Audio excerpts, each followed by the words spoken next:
This is the fourth video in a series of 7, helping you to get that A star in your Women in Literature Unseen essay for A Level OCR English Literature. In this video, we'll be looking at Angela Carter's The Bloody Chamber, the individual short story, not the full collection. I'll summarise the text for you and provide you with key quotations in the areas of women and their relationships with men, women and sex, and women and marriage. You'll also get a chance to write your own mini response to an unseen question from Mary Shelley's 1818 novel Frankenstein, and I'll show you my response afterwards. Let's now move on to Angela Carter's The Bloody Chamber. What happens in this glorious Gothic subvertive tale?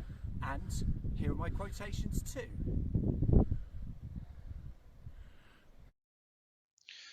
The Bloody Chamber is a feminist reworking of the Bluebeard fairy tale.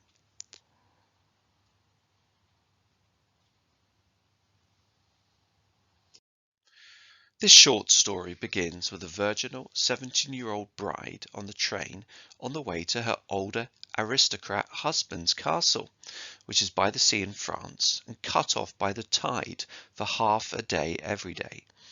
She is a talented pianist with a mother with an extraordinary history of past acts of masculine-sounding heroism, including shooting a tiger and defeating Chinese pirates. He is dark, intense, and superficially sophisticated, and has been married 3 times previously. The young wife is rather intimidated by the Danvers-esque housekeeper at the castle, but nonetheless feels that she will be able to be content gazing at the sea and with a Bechstein piano to play. However, there are signs that her husband has depraved sexual inclinations. The master bed is surrounded by mirrors, and there is an early strange moment when he strips his new wife, only to close her legs like a book and refer to the joys of anticipation. The marriage is consummated only after the Marquis finds his wife looking through some books in his library, books which contain explicit images of sexual depravity. However, the next morning the Marquis is called away on urgent business to New York. Before going, he entrusts his new wife with a huge bunch of keys, which will give her access to all kinds of locked-up riches. However, there is one key which he must promise not to use. It opens the door of the Marquis's private study, a place where he can go and take himself away from the pressures of married life. Predictably enough, it doesn't take long before our narrator decides to satisfy her curiosity. She opens the forbidden door and discovers a torture chamber, along with his 3 previous embalmed wives. She is horrified. The only problem is that she knows that she cannot trust anyone inside the castle or outside. The Marquis's family has ruled the locality for 8 centuries and would be extremely unlikely to intervene or do anything to help her.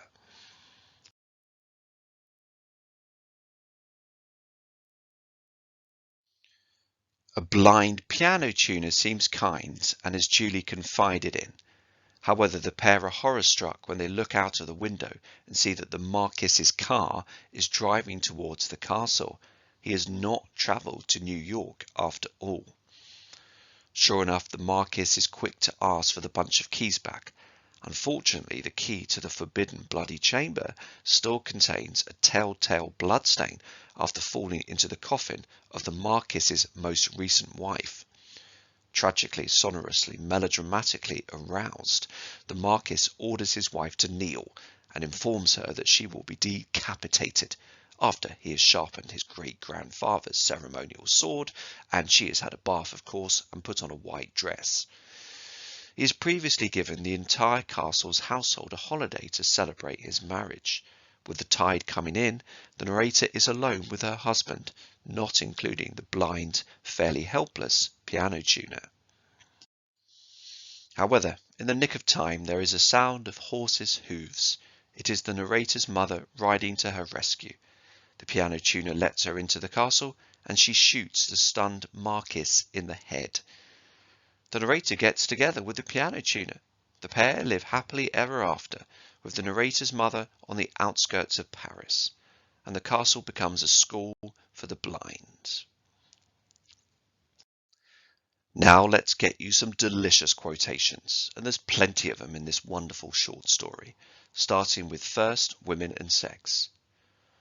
I sensed in myself a potentiality for corruption that took my breath away. The context is that the narrator's new husband is looking lustfully, carnally at her, and she has caught sight of herself in the mirror. She sees herself as he is seeing her and starts to become aroused. This quotation indicates that the woman is becoming interested in her own sexuality, into exploring and delving into darker desires that previously she hasn't contemplated. The noun corruption is an interesting one and usually refers to dishonest governments lining their own pockets. Here, it seems to mean that she is excited by the thoughts of being involved in morally questionable sexual activity. And so my purchaser unwrapped his bargain. I was aghast to feel myself stirring. Here the Marquis has peremptorily ordered his new wife to strip. He is fully clothed in London tailoring. She is bare as a lamb chop. The master bedroom is surrounded by mirrors, and so the narrator can see very clearly both her husband and her own naked body. Even though her language indicates that she knows she is being treated as a commodity, she is a bargain, which he has purchased, the narrator is nonetheless sexually aroused, and this is something which disturbs her. There is a sense that part of her, or at least her body, is excited by being dominated and used, and her own passivity within the process. There had awoken a certain queasy craving for the renewal of his caresses. I longed for him, and he disgusted me. Once again we can see the complicated, contradictory-sounding nature of the narrator's sexuality. She feels slightly sick and nauseous, queasy, at the thought of further sexual interactions with her husband, who in some ways disgusts her. Yet her body longs and has a strong desire to be kissed and touched, even by someone who, in principle, is as repulsive as her husband. Now she has lost her virginity, she has a dark, newborn curiosity to discover more about her sexuality. She wants to become a full sexual being, and she is open to experimentation. Now onto the theme of women and marriage. The unguessable country of marriage. The narrator is 17 and getting married pretty young, so perhaps for her the notion of marriage is particularly unknown and unfathomable. Nonetheless, this metaphor does give an indication into just how different married life can be for both men, but particularly women. It is uprooting you from all you know. The language is alien. The customs need to be learnt and absorbed. No wonder perhaps that Marianne is so enraged by male insistence on it.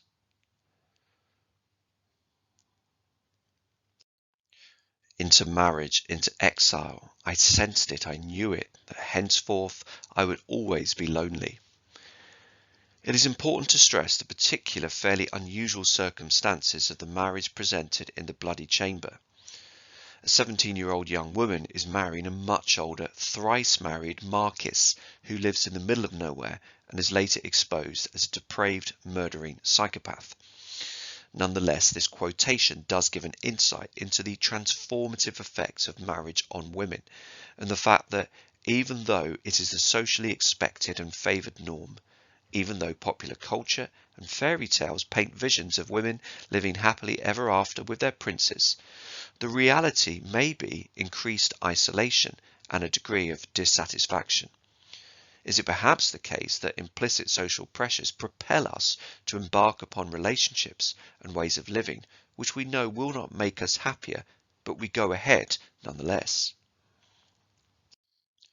Are you sure you love him? I'm sure I want to marry him, I said. Notably, the narrator is not able to answer her mother's question directly, and the fact she doesn't answer makes it pretty clear that she doesn't love her husband-to-be. This once again implicitly draws attention to the social and financial pressures, or at least advantages, for women to marry, and suggests that modern 20th and 21st century notions of marriage being all about romantic love and romantic ever-afters may be misleading. Now on to women and their relationships with men. My dear one, my little love, my child, did it hurt her? This is postcoital wittering from the Marquis. His young wife has bled after losing her virginity, is feeling infinitely dishevelled, and is feeling slightly uncomfortable by the overly tight ruby necklace he has given her and made her wear. However, what is noticeable here is the reference to my child. This both emphasises the power imbalance between the two and suggests rather uncomfortably that the Marquis may be attracted to her to some extent due to her girl-like rather than woman-like body. A physical state confirmed by an earlier description of her being a child with stick-like limbs. And what about the pronoun it? Why did it hurt her rather than did I hurt you? The use of the third person allows the man to remain more aloof and distant, under the guise of apparently being affectionate and loving. I realised with a shock of surprise how it must have been my innocence that captivated him. This quotation builds on the previous idea that men, or some men, may be drawn to women not because of their shared interests or abilities, the narrator is a talented pianist, but simply through desire to corrupt or conquer innocence. There are many potential problems with this, but one obvious one is that innocence will only ever be a temporary state. Once the female is perceived to be no longer innocent, what will then sustain or captivate the relationship? It is also demeaning to learn that it is simply your age or lack of sexual awakening which has resulted in a man superficially wanting to spend the rest of his life with you, although we know by later events that his plan is simply to gain sexual kicks through ritualistic decapitation and embalming. We do not hang the bloody sheets out of the window. But I should tell you it would have been the first time in all my married lives I could have showed my interested tenant such a flag. The bloody sheets refer to the blood-stained bed sheets following the pair's consummation of their relationship, indicating that the narrator was a virgin. In this quotation, the Marquis stunningly insensitively tells his young new wife that his previous 3 wives were not virgins when they married. Why would he tell her this? What we see here is that, in many women in literature texts, the men are more interested in their own egos, their own occasional disturbing preoccupations, rather than thinking about the perspective of their wives. Think of the smirking Alec d'Urberville in Tess of the d'Urbervilles, or, in a different way, Angel Clare. Think of Rochester as he attempts to commit bigamy in Jane Eyre. Think of the smug Buddy Willard in The Bell Jar. Think of Willoughby in Sense and Sensibility as he carries on his dalliances with Marianne, knowing that he has no real intention of following through. All of these men show an inability to properly consider the female perspective, and in each case the consequence is, at the very least, hurt pride for the female and more frequently genuine pain and suffering. Time now for your 4th go at writing a single paragraph responding to a short passage. You know the drill by now. The main priority is showing a superb understanding of the passage and exploring short quotations. However, try incorporating a reference and quotations from the bloody chamber within your analysis so as to meet the relating your discussion to your reading concerning women in literature part of the question. Get on with it, press pause.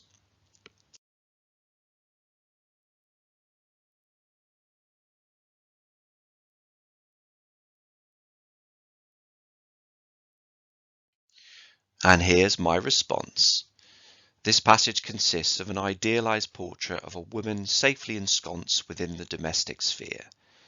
Elizabeth is described as having celestial eyes and a saintly soul, which shone like a shrine-dedicated lamp in our peaceful home. Both adjectives celestial and saintly suggest that there is something angelic and otherworldly about Elizabeth, whilst the simile suggests that she has the powers to create a particularly special, homely, spiritual atmosphere within the home environment.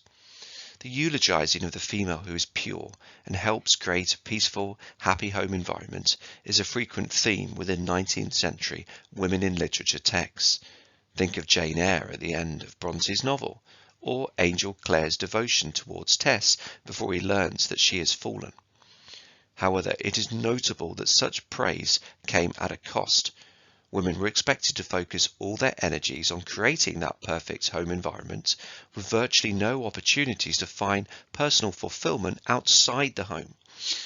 Within this extract, Elizabeth is able to soften and attract and showcase the real loveliness of beneficence. The two verbs indicate that Elizabeth is able to use feminine qualities to mould men into being more harmonious within the domestic sphere, whilst her key aim is apparently to spread the advantages of doing good deeds.